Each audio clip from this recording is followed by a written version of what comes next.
Hello everybody, this is Steve Grizzetti, co-founder of MoviePix.com and author of the MoviePix.com guides. And those are guides for Premiere Elements, for CyberLink PowerDirector, for Vegas Movie Studio. And what I'm going to teach today over the next 4 sessions is something that could be applied to any one of those programs.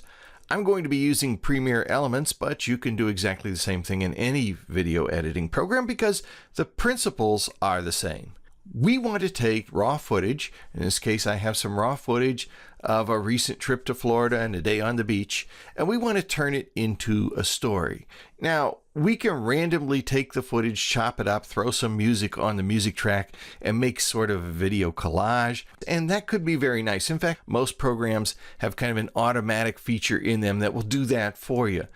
But I think it all becomes much more powerful if you tell a story with it. When you've got a story, your audience is much more engaged. You'll make your whole presentation so much better if every scene is kind of a mini story and your overall video is itself a story. People will watch a 2-minute video of random images, but if you want to make something half an hour long or feature length, you really have to have a story to hang on to.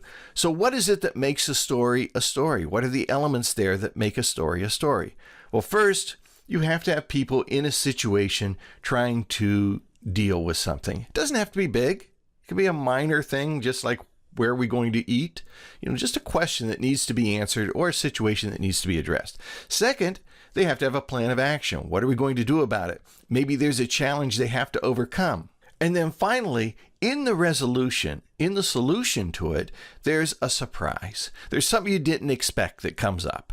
And when you've got those 3 elements, you have a story that is intriguing and fun, and you can flourish it out with some character development and some nice scenery and some nice music, as we're going to do over the next 4 sessions. But once you have those 3 elements in place, your audience will be engaged. And this works, like I say, for a 30-second TV commercial, or it works for a feature-length film.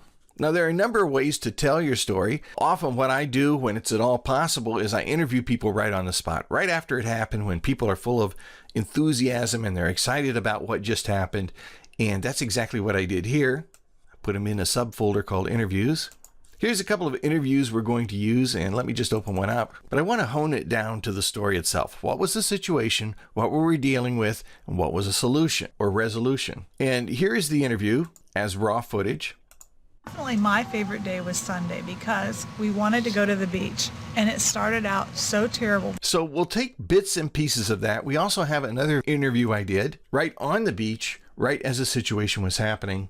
We're here on the beach. How do we end up on a beach all to ourselves? That's not too bad for spring break, huh? Yeah. And I put those 2 pieces together, and I actually have these guys sort of talking to each other when I cut it all up.